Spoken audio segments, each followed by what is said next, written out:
ನಮಸ್ಕಾರ. Big breaking ನ್ಯೂಸ್ಗೆ ಸ್ವಾಗತ. ನಾನು ಪೃಥ್ವಿರಾಜ್ ಹಾರನಹಳ್ಳಿ. ಸಚಿವರು ಕ್ಷಮೆ ಕೇಳ್ತಾ ಇಲ್ಲ, ಕುರುಬರ ಸಿಟ್ಟು ತಣ್ಣಗಾಗ್ತಾ ಇಲ್ಲ. ಮಿನಿ ವಾರ್ನಲ್ಲಿ ಕುರುಬ ಮತಗಳು ಕೈ ಕೊಡುವಂತ ಭಯ ಈಗ ಬಿಜೆಪಿಗೆ ಶುರುವಾಗಿದೆ.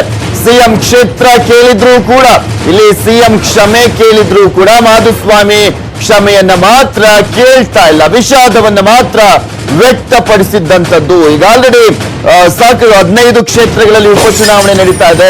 ಈ ಸಂದರ್ಭದಲ್ಲಿ ಈ ಒಂದು ವಿಚಾರ ಮುನ್ನೆಲೆಗೆ ಬಂದಿರುವಂತದ್ದು ಬಿಜೆಪಿಗೆ ನುಂಗಲಾರದ ತುತ್ತಾಗಿ ಪರಿಣಮಿಸಿದೆ. ಕನಕ ಗುರುಪೀಠದ ಶ್ರೀಗೆ ಅವಮಾನಿಸಿದಂತ ಆರೋಪ ಮಾಧುಸ್ವಾಮಿ ಅವರ ಮೇಲೆ ಕೇಳಿ ಬಂದಿರುವಂತದ್ದು. ಸಚಿವರ ವಿರುದ್ಧ ರಾಜ್ಯದೆಲ್ಲೆಡೆ ಕುರುಬರು ಆಕ್ರೋಶವನ್ನು ವ್ಯಕ್ತಪಡಿಸ್ತಾ ಇದ್ದಾರೆ. ಹುಳಿಯಾರು ಪಟ್ಟಣ ಬಂದ್ ಮಾಡಲಾಗ್ತಾ ಇರುವಂತದ್ದು, ಹಲವೆಡೆ ಪ್ರತಿಭಟನೆಯನ್ನ ಕೂಡ ನಡೆಸಲಾಗ್ತಾ ಇದೆ. ಹುಳಿಯಾರು ಬಂದ್ಗೆ 18 ಸಂಘಟನೆಗಳು ಬೆಂಬಲವನ್ನ ವ್ಯಕ್ತಪಡಿಸಿರುವಂತದ್ದು. ಹುಳಿಯಾರು ಪಟ್ಟಣದಲ್ಲಿ ಕಾಕಿ ಸರ್ಪಗಾವಲನ್ನ ಹಾಕಲಾಗಿದೆ. ಇವತ್ತಾದ್ರೂ ಕ್ಷಮೆ ಕೇಳ್ತಾರ ಸಚಿವ ಮಾಧುಸ್ವಾಮಿ ಅವರು ಅನ್ನೋದನ್ನ ಕಾದು ನೋಡಬೇಕು. ಹುಳಿಯಾರು ಹೊಸದುರ್ಗ ಹೆದ್ದಾರಿ ವೃತ್ತಕ್ಕೆ ಹೆಸರನ್ನ ಇಡುವಂತ ವಿಚಾರಕ್ಕೆ ಸಂಬಂಧಪಟ್ಟಂತೆ ಈ ಒಂದು ತಕರಾರು ಶುರುವಾಗಿರುವಂತದ್ದು. ಬೆಳಗ್ಗೆ 6 ಗಂಟೆಯಿಂದ ಸಂಜೆ 6 ಗಂಟೆಯವರೆಗೂ ಹುಳಿಯಾರು ಬಂದ್ಗೆ ಕರೆಯನ್ನ ನೀಡಲಾಗಿದೆ. ಕನಕಾಗ್ನಿಗೆ ಬಿಜೆಪಿ ಒಳಗೂ ಕೂಡ ಶುರುವಾಗಿದೆ. ಕೊತ್ತ ಅಂತ ಬಿಜೆಪಿ ನಾಯಕರು ಕೂಡ ಯಾಕೆ ಕ್ಷಮೆ ಕೇಳಿದ್ರೆ ತಪ್ಪೇನಾಗ್ಬಿಡುತ್ತೆ ಅನ್ನುವ ರೀತಿಯಲ್ಲಿ ಬಿಜೆಪಿ ವಲಯದಲ್ಲೂ ಕೂಡ ಮಾತುಗಳು ಕೇಳಿ ಬರ್ತಾ ಇದೆ. ಇಲ್ಲಿ ಮಾಧುಸ್ವಾಮಿ ಅವರು ನನ್ನನ್ನ ಏಕವಚನದಲ್ಲಿ ಮಾತನಾಡ್ತಿಲ್ಲ ಅಂತ ಈಗ ಆಲ್ರೆಡಿ ಆ ಕನಕ ಗುರುಪೀಠದ ಶ್ರೀಗಳು ಸ್ಪಷ್ಟಪಡಿಸಿದ್ದಾರೆ. ಇಲ್ಲಿ ಅವರು ಯಾವುದೇ ರೀತಿಯಲ್ಲೂ ಕೂಡ ನನಗೇನು ಏಕವಚನದಲ್ಲಿ ಮಾತಾಡಿಲ್ಲ ಅಂತ ಅವರು ಸ್ಪಷ್ಟಪಡಿಸಿದ್ದಾರೆ. ಆದಾಗ್ಯೂ ಕೂಡ ಈಗ ಪ್ರತಿಭಟನೆ ಜೋರಾಗ್ತಾ ಇದೆ. ಯಡಿಯೂರಪ್ಪನವರು ಈಗ ಆಲ್ರೆಡಿ ಕ್ಷಮೆಯನ್ನ ಕೇಳಿದ್ದಾರೆ. ಆ ಕ್ಷಮೆಯ ಹೊರತಾಗಿಯೂ ಕೂಡ ಮಾಧುಸ್ವಾಮಿ ಅವರೇ ಕ್ಷಮೆಯನ್ನ ಕೇಳಬೇಕು ಅಂತ ಪ್ರತಿಭಟನೆಗಳು ಜೋರಾಗಿರುವಂತದ್ದು. ಇನ್ನೊಂದ್ ಕಡೆ ಇವತ್ತು ಹುಳಿಯಾರು ಬಂದ್ಗೂ ಕೂಡ ಕರೆಯನ್ನ ನೀಡಲಾಗಿದೆ. ಹುಳಿಯಾರು ಬಂದ್ಗೆ ಕರೆಯನ್ನ ನೀಡಲಾಗಿರುವಂತದ್ದು.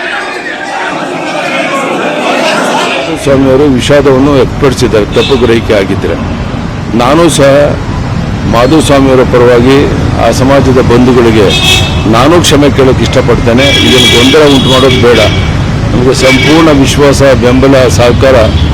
ಕನಕದಾಸರ ವಿಷಯದಲ್ಲಿ ಯಾರೂ ಸಹ ಒಂದು ಶಬ್ದ ವಿರುದ್ಧ ಮಾತನಾಡೋಕ್ಕೆ ಸಾಧ್ಯ ಇಲ್ಲ. ಗೊಂದಲ ಸೃಷ್ಟಿ ಮಾಡ್ದೇನೆ ದಯಮಾಡಿ ಇದನ್ನು ಅಪಾರ್ಥಕ್ಕೆ ಅವಕಾಶ ಮಾಡಿಕೊಡಬಾರ್ದು. ಈಗಾಗಲೇ ಮಾಧುಸ್ವಾಮಿಯವರು ಆ ವೃತ್ತಕ್ಕೆ ಕನಕ ವೃತ್ತ ಅಂತ ಹೇಳೋಕ್ಕೆ ಒಪ್ಪಿಗೆಯನ್ನು ಕೊಟ್ಟಿದ್ದಾರೆ. ಅದೇನು ಅಭ್ಯಂತರ ಇಲ್ಲ ಅಂತ ಹೇಳಿದ್ದಾರೆ. ಇದನ್ನು ಕೊನೆ ಮಾಡಬೇಕು ಅಂತ ಕೈ ಜೋಡಿಸಿ ಎಲ್ಲರಲ್ಲೂ ಪ್ರಾರ್ಥನೆಯನ್ನು ಮಾಡ್ತೇನೆ. ಮಾಧುಸ್ವಾಮಿ ಅವರು ಕ್ಷಮೆ ಕೇಳಿದ್ದಾರೆ. ನಿಮ್ಮ ನಡೆ ಏನು ಅಂತ ಒಂದು ರಿಯಾಕ್ಷನ್ ಕೊಟ್ಬಿಡಿ ಸರ್. ನಮ್ಮ ನಾಯಕರಾದ ಸನ್ಮಾನ್ಯ ಯಡಿಯೂರಪ್ಪನವರು ಕ್ಷಮೆ ಕೇಳುವಂಥ ಪರಿಸ್ಥಿತಿ ನಿರ್ಮಾಣ ಆಗಿದ್ರೆ ನಾನು ಕೂಡ ಅವ್ರ ಜೊತೆ ಸೇರ್ಕೊಂಡು ವಿಷಾದ ವ್ಯಕ್ತಪಡಿಸ್ತೀನಿ ಸರ್. ನಮ್ಮ ನಾಯಕರಾದ ಸನ್ಮಾನ್ಯ ಯಡಿಯೂರಪ್ಪನವರು ಕ್ಷಮೆ ಕೇಳುವಂಥ ಪರಿಸ್ಥಿತಿ ನಿರ್ಮಾಣ ಆಗಿದ್ರೆ ನಾನು ಕೂಡ ಅವ್ರ ಜೊತೆ ಸೇರ್ಕೊಂಡು ವಿಷಾದ ವ್ಯಕ್ತಪಡಿಸ್ತೀನಿ. ಅವರಿಗೆ ಗೌರವ. ಮಾಧುಸ್ವಾಮಿ ಅವರು ನಾನು ಅದನ್ನು ಖಂಡಿಸ್ತೇನೆ. ಸ್ವಾಮೀಜಿಗಳಿಗೆ, ಧರ್ಮಗುರುಗಳಿಗೆ, ಯಾರೇ ಸ್ವಾಮೀಜಿ ಆಗಲಿ, ಯಾವುದೇ ಧರ್ಮಗುರುಗಳಾಗಲಿ, ಅವರಿಗೆ ಗೌರವ ಕೊಡ್ತಕ್ಕಂಥದ್ದು ನಮ್ಮ ಸಂಸ್ಕೃತಿ. ಅವ್ರಿಗೆ ಸಂಸ್ಕೃತಿ ಇಲ್ಲ, ಮಾಧುಸ್ವಾಮಿಗೆ ಅಷ್ಟೇ. ಮಾಧುಸ್ವಾಮಿ ಅವರು ನಾನು ಅದನ್ನು ಖಂಡಿಸ್ತೇನೆ. ಸ್ವಾಮೀಜಿಗಳಿಗೆ, ಧರ್ಮಗುರುಗಳಿಗೆ, ಯಾರೇ ಸ್ವಾಮೀಜಿ ಆಗಲಿ, ಯಾವುದೇ ಧರ್ಮಗುರುಗಳಾಗಲಿ, ಅವರಿಗೆ ಗೌರವ ಕೊಡ್ತಕ್ಕಂಥ